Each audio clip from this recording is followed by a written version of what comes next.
ಓಂ ಉದ್ಯನ್ನದ್ಯಮಿತ್ರಮಃ ಆರೋಹನ್ನುತ್ತರಾಂ ದಿವಂ ಹೃದ್ರೋಗಂ ಮಮ ಸೂರ್ಯ ಹರಿಮಾಣಂಚ ನಾಶಯ ಶುಕೇಶು ಮೇ ಹರಿಮಾಣಂ ರೋಪಣಾಕಾಸು ದಧ್ಮಸಿ ಅಥೋ ಹಾರಿದ್ರವೇಶು ಮೇ ಹರಿಮಾಣಂ ನಿದಧ್ಮಸಿ. ಶ್ರೀ ಗುರುಭ್ಯೋ ನಮಃ.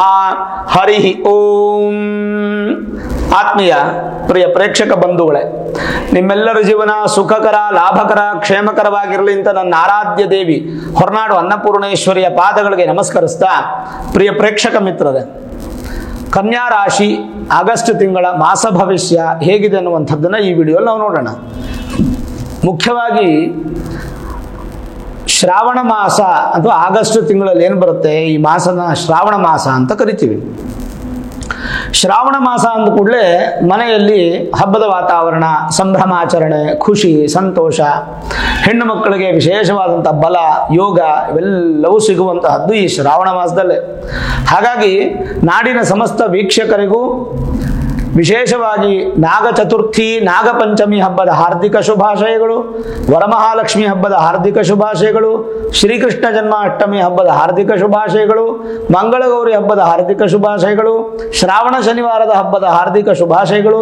ಹೀಗೆ ಇನ್ನೂ ಶುಭಾಶಯಗಳು ಬರ್ತಾ ಇರುತ್ತೆ. ಶನಿವಾರದ ಹಬ್ಬ ಇದೆ, ಮತ್ತೆ ಸೋಮ ಪ್ರದೋಷ ಇದೆ, ಶನಿ ಪ್ರದೋಷ ಇದೆ, ಹೀಗೆ ದಂಡಿಯಾಗಿ ಬರುತ್ತೆ. ವಿಶೇಷವಾಗಿ ಪೂರ್ತಿ ತಿಂಗಳು ಹಬ್ಬ ಮಾಡಿಕೊಂಡು ಖುಷಿಯಾಗಿರ್ಬೋದು, ವಿಶೇಷವಾಗಿ ಹೆಣ್ಮಕ್ಳು ಮನೇಲಿ. ಸರಿ, ಹಾಗಾದ್ರೆ ಈ ಮಾಸದಲ್ಲಿ ಮಾಸ ಭವಿಷ್ಯ ಹೇಗಿದೆ ಕನ್ಯಾ ರಾಶಿಯವರಿಗೆ ಅದನ್ನು ತಿಳ್ಕೊಳ್ಬೇಕಲ್ಲ. ನೋಡಿ, 17ನೇ ತಾರೀಕು ಸೂರ್ಯ ನಿಮ್ಮ ರಾಶಿಗೆ 12ನೇ ಮನೆಗೆ ಬರ್ತಾ ಇದ್ದಾರೆ, ಸ್ವಕ್ಷೇತ್ರಕ್ಕೆ ಬರ್ತಾ ಇದ್ದಾರೆ. ಹಾಗೆ ಸೂರ್ಯ 12ನೇ ಮನೆಗೆ 17ನೇ ತಾರೀಕು ಬರ್ತಾ ಇದ್ದಾರೆ. 22ನೇ ತಾರೀಕು ಬುಧ ಅಂದ್ರೆ ನಿಮ್ಮ ರಾಶಿಯಾಧಿಪತಿ ವಕ್ರಿಯಾಗಿ 11ನೇ ಮನೆಗೆ ಬರ್ತಾ ಇದ್ದಾರೆ. ವಕ್ರಿ ಆದರೂ ಕೂಡ ಒಂದು ಸ್ವಲ್ಪ ಲಾಭ ಫಲ ಅಂತ ತಗೊಳ್ಬಹುದು, ಇರಲಿ. 24ನೇ ತಾರೀಕು ಶುಕ್ರ ನಿಮ್ಮ ರಾಶಿಗೆ ಬರ್ತಾರೆ, ನೀಚನಾಗ್ತಾರೆ. ಹಾಗೆ 26ನೇ ತಾರೀಕು ಕುಜ ನಿಮ್ಮ ರಾಶಿ, ಇನ್ನೊಂದು ರಾಶಿ ಇದೆಯಲ್ಲ ಮಿಥುನ್ ರಾಶಿ, ಕನ್ಯಾ ರಾಶಿಗೆ ಅಧಿಪತಿನೂ ಬುಧನೇ, ಮಿಥುನ್ ರಾಶಿಗೆ ಅಧಿಪತಿನೂ ಬುಧನೇ, ಆ ಮನೆಗೆ ಬರ್ತಾ ಇದ್ದಾರೆ. ಇದು ಗ್ರಹಗಳ ಬದಲಾವಣೆ ಆದರೆ ಹೇಗಿದೆ ಕನ್ಯಾ ರಾಶಿಯವರಿಗೆ, ಗುರುಬಲ ಇದೆ ಅನ್ನುವಂಥದ್ದು ಒಂದು ಸಂತೋಷದ ವಿಚಾರ. ನಿಮಗೆ ಚತುರ್ಥಾಧಿಪತಿ, ಸುಖಾಧಿಪತಿ ಹಾಗೂ ಸಪ್ತಮಾಧಿಪತಿ ನೋಡಿ, ನಿಮ್ಮ ತಾಯಿಯ ಆರೋಗ್ಯ, ತಾಯಿಯ ಆಶೀರ್ವಾದ, ನಿಮ್ಮ ಸುಖ, ನಿಮ್ಮ ವಿವಾಹ, ಪಾರ್ಟ್ನರ್ಶಿಪ್, ಬಿಸ್ನೆಸ್ಸು, ಹೆಂಡತಿ ಅಥವಾ ಗಂಡ, ಹೀಗೆ ಇವೆಲ್ಲದಕ್ಕೂ ಅಧಿಪತಿ ಯಾವುದು ಅಂತಂದ್ರೆ 4 ಮತ್ತು 7ನೇ ಮನೆ ಅಧಿಪತಿ ಗುರುನೇ. ಗುರುವಿನ ನೇರ 5ನೇ ಮನೆ ದೃಷ್ಟಿ ನಿಮ್ಮ ರಾಶಿ ಮೇಲೆ ಇದೆ ಕನ್ಯಾ ರಾಶಿಯವರಿಗೆ. ಏನೇನು ಫಲ ಹಾಗಾದ್ರೆ, ಭಾಗ್ಯ ಧರ್ಮ ದಯಾ ಪುಣ್ಯ ತಪಸ್ತಾತ ಸುತಾತ್ಮಜಾಹ ದಾನೋಪಾನ ಸಸೌಶೀಲ್ಯ ಗುರವೋ ನವಮಾತಧೆ. ಗುರು 9ನೇ ಮನೆಯಲ್ಲಿದ್ರೆ ಏನೇನು ಫಲ ಅಂತ ಕದ್ದಿದೆ. ಎಲ್ಲಾ ಭಾವಗಳಲ್ಲಿ ಭಾಗ್ಯ ಭಾವವೇ ಅತ್ಯಂತ ಶುಭವಾದದ್ದು. ಭಾಗ್ಯ ಭಾವಕ್ಕಿಂತಲೂ ರಾಶಿ ಭಾವವು ಅತ್ಯಂತ ಶುಭವಾಗಿದೆ. ಹೇಳುತ್ತೆ, ರಾಶ್ಯಂ ಕೇಂದ್ರ ತ್ರಿಕೋಣತ್ವಾತ್ ಅತೀವ ಶುಭದಂ ಮತಂ ಅನ್ನುವಂತಹ ಶ್ಲೋಕ ಎನ್ನುವಂತೆ ವಿಶೇಷವಾದ ಫಲಗಳು ಸಿಗುತ್ತೆ. ಹಾಗಾಗಿ ಭಾಗ್ಯದಲ್ಲಿ ಗುರು ಇದ್ದಾಗ ವಿಮರ್ಶೆ ಮಾಡೋ ಅವಶ್ಯಕತೆ ಇಲ್ಲ. ಮನುಷ್ಯನ ಜೀವನ ಭಾಗ್ಯ, ಧರ್ಮ, ಕರುಣೆ, ದಯೆ, ಪುಣ್ಯ, ತಪಸ್ಸು, ಆಮೇಲೆ ಸಂತಾನ, ಮಕ್ಕಳು, ಮೊಮ್ಮಕ್ಕಳು, ತಂದೆ, ದಾನ, ಉಪಾಸನೆ, ಸೌಭಾಗ್ಯ, ಗುರುಗಳ ಆಶೀರ್ವಾದ ಇಷ್ಟು ಸಿಗುತ್ತೆ ನೋಡಿ 9ನೇ ಮನೆಯಲ್ಲಿ ಗುರು ಇದ್ದಾಗ. ಎಂತ ಅದ್ಭುತವಾದಂಥ ಶ್ಲೋಕ ಹೇಳುತ್ತೆ. ಅದಲ್ಲದೆ ಇನ್ನೂ ಹೇಳುತ್ತೆ ನೋಡಿ, 9ನೇ ಮನೆಯಲ್ಲಿ ಗುರು ಇದ್ದಾಗ, ಗುರು ಜೊತೆ ಕುಜನು ಸೇರಿದಾಗ ಗುರುಮಂಗಲ ಯೋಗ, ಕನ್ಯಾ ರಾಶಿಯವರಿಗೆ ಗುರುಮಂಗಲ ಯೋಗ.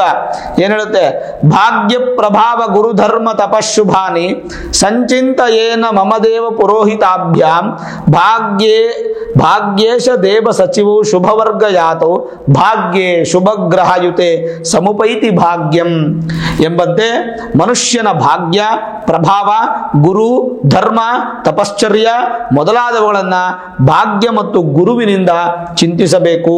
9ನೇ ಮನೆಗೆ ಸಂಬಂಧಪಟ್ಟಂತ ವಿಷಯವನ್ನ ಚಿಂತಿಸುವಾಗ ವಿಶೇಷವಾಗಿ ಗುರು ಇದ್ದಾಗ ವಿಶೇಷ ಫಲಗಳನ್ನು ನಾವು ನೆನಪಿಸಿಕೊಳ್ಳಬಹುದು, ಗುರುವಿನ ಆಶೀರ್ವಾದ.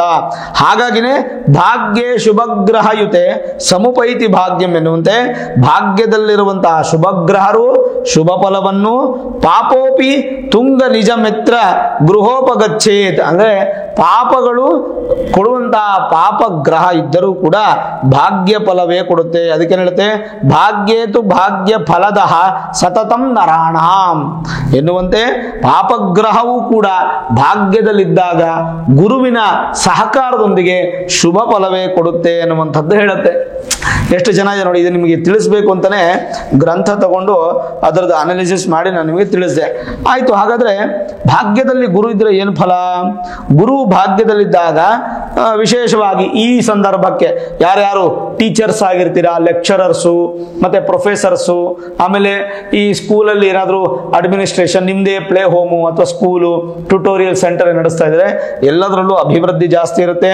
ತರ್ಕ ಚೆನ್ನಾಗಿ ಮಾಡ್ತೀರಾ, ಚೆನ್ನಾಗಿ ವಾಗ್ವಾದ ಮಾಡ್ತೀರಾ. ವಿಶೇಷವಾಗಿ ಕಾನೂನು ತಜ್ಞರು, ಲಾಯರ್ಸ್, ಅಡ್ವೊಕೇಟ್ಸು, ಜಡ್ಜ್ಗಳಿಗೆಲ್ಲ ತುಂಬಾ ಒಳ್ಳೆ ಅದ್ಭುತವಾದಂತಹ ಸಮಯ. ಆಮೇಲೆ ಕೌನ್ಸಿಲರ್ಸ್ ಇರ್ತಾರೆ, ಅಡ್ವೈಸರ್ಸ್ ಇರ್ತಾರೆ, ಆಮೇಲೆ ಮಾತನ್ನ ಆಡಿ ಸಂಪಾದನೆ ಮಾಡುವಂಥವ್ರು ಎಲ್ಲ ಕನ್ಯಾ ರಾಶಿಯವರಿಗೆ ತುಂಬಾ ಚೆನ್ನಾಗಿರುತ್ತೆ. ಕಾನೂನು ಹಾಗೂ ಪ್ರಾಚೀನ ಶಾಸ್ತ್ರಗಳಲ್ಲಿ ಹೆಚ್ಚಿನ ಪ್ರಭಾವ ನಿಮಗಿರುತ್ತೆ. ಔದಾರ್ಯ, ತಪಸ್ಸು, ನೈತಿಕತೆ ತುಂಬಾ ಚೆನ್ನಾಗಿರುತ್ತೆ. ತುಂಬಾ ಸರಿದಾರಿಗೆ ಹೋಗುವಂತವ್ರು ಆಗ್ತೀರಾ. ಉತ್ತರೋತ್ತರ ಅಭಿವೃದ್ಧಿ, ಭಾಗ್ಯಕ್ಕೆ ನಿಮ್ಗೆ ಗುರುವಿಂದ ಅನುಗ್ರಹ ಸಿಗುತ್ತೆ. ಸಾತ್ವಿಕ ಸಂಪತ್ತು ಅಂದ್ರೆ ನೇರವಾಗಿ ನ್ಯಾಯವಾದ ಸಂಪತ್ತು ಪ್ರಾಪ್ತಿಯಾಗುತ್ತೆ. ಆಕಾಶ ತತ್ವದ ಗ್ರಹ ವಿಶೇಷವಾಗಿ ಜೀವನದಲ್ಲಿ ಕೆಲವೊಂದು ಅವಕಾಶಗಳನ್ನ ಈ ಸಂದರ್ಭದಲ್ಲಿ ಕೊಡುತ್ತೆ. ಮಠ, ದೇವಸ್ಥಾನ, ಆಶ್ರಮ, ಮಂದಿರಗಳ ದರ್ಶನ ಮಾಡುವಂಥದ್ದು ಬಹಳ ಒಳ್ಳೆಯದು. ಶಾಲೆಗಳಿಗೆ ಹೋಗಿ ಮಕ್ಕಳ ಜೊತೆ ಊಟ ಮಾಡುವಂಥದ್ದು. ಅಂದ್ರೆ ನಿಮ್ಗೆ ಒಂಥರ ಹೇಗ್ ಬರುತ್ತೆ ಅಂತಂದ್ರೆ, ನಾನು ಏನೇ ಮಾಡಿದ್ರು ಕೂಡ ನನ್ನ ಸಂತೋಷಕ್ಕೆ ಮಾಡಬೇಕು ಅಂತ ಯೋಚನೆ ಮಾಡಿ ಮಾಡುವಂತಹ ವ್ಯಕ್ತಿತ್ವ ಆಗುತ್ತೆ ನಿಮ್ದು.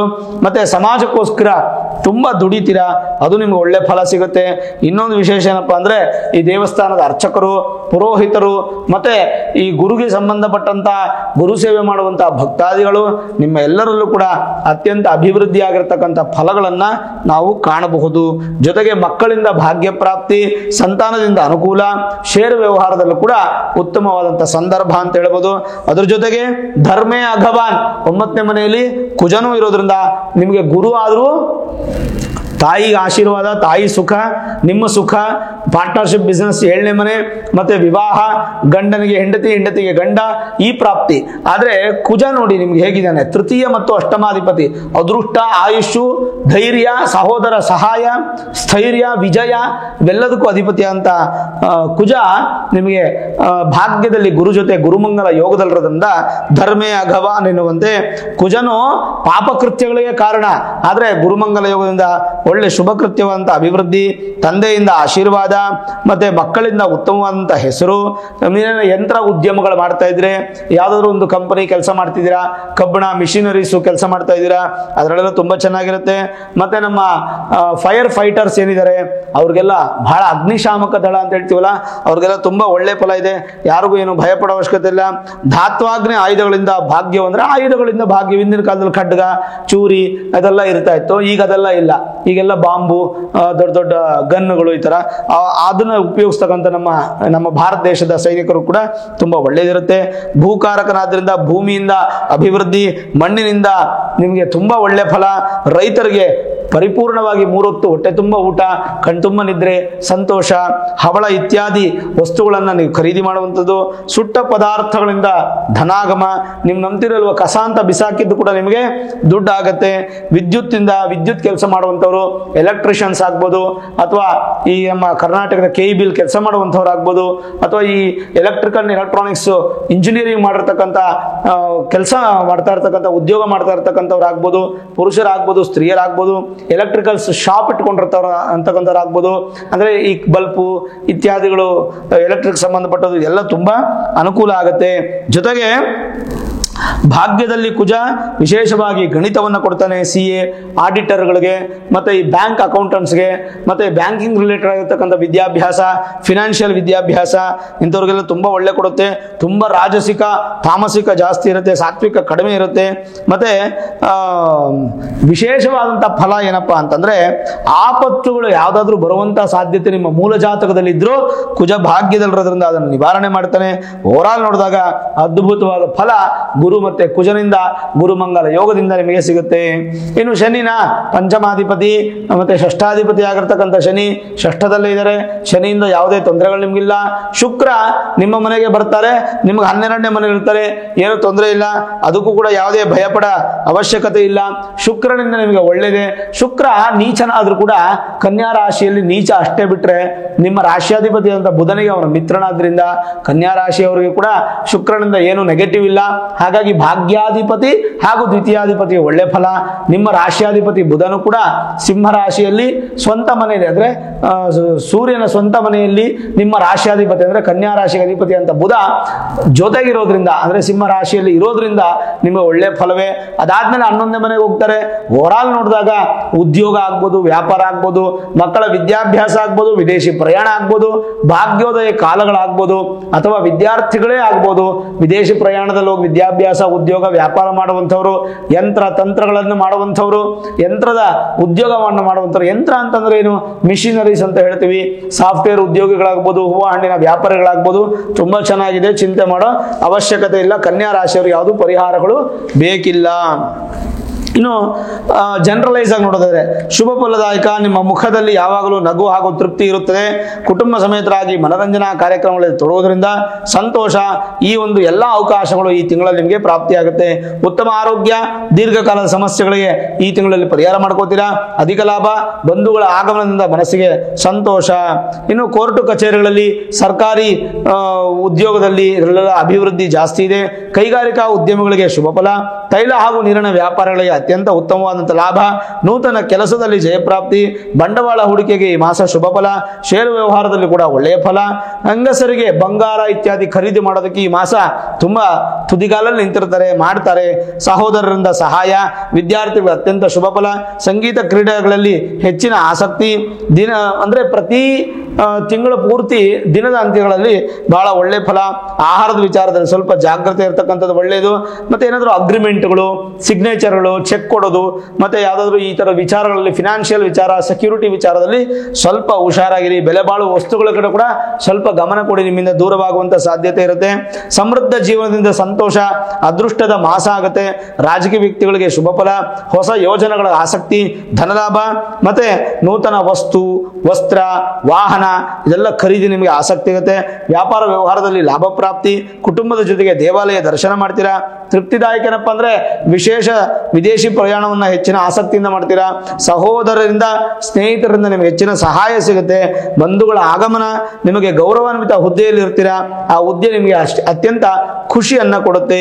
ಮತ್ತೆ ಈ ಸೋಂಬೇರಿತನವನ್ನು ದೂರ ಮಾಡಿಕೊಂಡು, ಸ್ವಲ್ಪ ಆಲಸ್ಯಗಳನ್ನು ದೂರ ಮಾಡಿಕೊಂಡು ಆ ದಿನದ ಕೆಲಸ ಆ ದಿನವೇ ಮುಗಿಸ್ಕೊಳ್ಳಿ. ಸಣ್ಣ ಪುಟ್ಟ ಬದಲಾವಣೆಗಳು, ಮನಸ್ತಾಪಗಳು ಆಗ್ಬೋದು, ಅದನ್ನ ನೀವೇ ಬ್ಯಾಲೆನ್ಸ್ ಮಾಡ್ಕೊಳ್ಳಿ. ಸೂಕ್ತ ಸಮಯದಲ್ಲಿ ಸ್ವಲ್ಪ ಆರೋಗ್ಯ ಕೆಟ್ಟಿದ್ರೆ ವೈದ್ಯರನ್ನ ಭೇಟಿ ಮಾಡುವಂಥದ್ದು ಒಳ್ಳೆಯದು.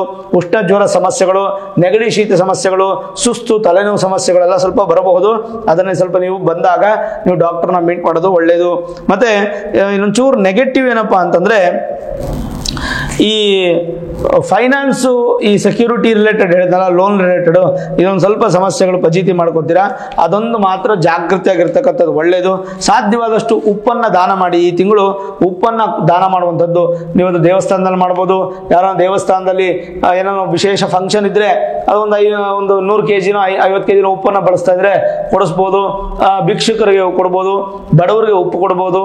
ಹೀಗೆ ಯಾರು ಉಪ್ಪು ಅವಶ್ಯಕತೆ ಇದೆಯೋ ಅವ್ರಿಗೆ ಉಪ್ಪು ದಾನ ಮಾಡೋದ್ರಿಂದ ಖಂಡಿತ ನಿಮಗೆ ತುಂಬಾ ಒಳ್ಳೆ ಫಲ ಸಿಗುತ್ತೆ. ಅದು ಬಿಟ್ರೆ ಇನ್ನೇನೋ ದೊಡ್ಡ ದೊಡ್ಡ ಡಿಸಿಷನ್ಸ್ ತಗೋಬೇಕಂದ್ರೆ ಇದ್ದಿದ್ದೆ ರೆಗ್ಯುಲರ್ ಆಗಿ ಮೂಲ ಜಾತಕವನ್ನು ಒಮ್ಮೆ ನುರಿತ ಜ್ಯೋತಿಷ್ಯರಿಗೆ ತೋರಿಸ್ಕೊಳ್ಳಿ. Vedic astrology, higher astrology predictions ಅನ್ನು ಮಾಡಿಸಿ ಬೇಕಾದ ಪರಿಹಾರ ಮಾಡಿಕೊಂಡು ಸಂತೋಷವಾಗಿರ್ತಕ್ಕಂಥ ಅಭಿವೃದ್ಧಿಯನ್ನು ನೀವು ಕಾಣೋದ್ರಲ್ಲಿ ಖಂಡಿತ ಸಂದೇಹನೇ ಇಲ್ಲ. ಭಯಪಡ ಅವಶ್ಯಕತೆ ಇಲ್ಲ. ಕನ್ಯಾ ರಾಶಿಯವರಿಗೆ ಅತ್ಯಂತ ಶುಭ ಫಲ. ಈ ವಿಡಿಯೋ ಇಷ್ಟ ಆಗಿದ್ರೆ ಲೈಕ್ ಮಾಡಿ, ಶೇರ್ ಮಾಡಿ, ಮುಖ್ಯವಾಗಿ ನಮ್ಮ ಚಾನೆಲ್ಗೆ ಸಬ್ಸ್ಕ್ರೈಬ್ ಮಾಡಿ, ಬೆಲ್ ಐಕಾನ್ ಅನ್ನು ಪ್ರೆಸ್ ಮಾಡಿ. ಪ್ರತಿನಿತ್ಯ ನಾನು ಪೂಜೆ ಮಾಡುವಂತಹ ನನ್ನ ಆರಾಧ್ಯ ದೇವಿ ಹೊರನಾಡು ಅನ್ನಪೂರ್ಣೇಶ್ವರಿ ಆಶೀರ್ವಾದ ಅನುಗ್ರಹ ಸದಾಕಾಲ ಮತ್ತೊಮ್ಮೆ ನಿಮಗೆ ಸಿಗಲಿ ಅಂತ ಪ್ರಾರ್ಥನೆ ಮಾಡ್ತಾ, ಸರ್ವೇ ಜನಾಃ ಸುಖಿನೋ ಭವಂತು, ಸಮಸ್ತ ಸನ್ಮಂಗಳಾನಿ ಭವಂತು.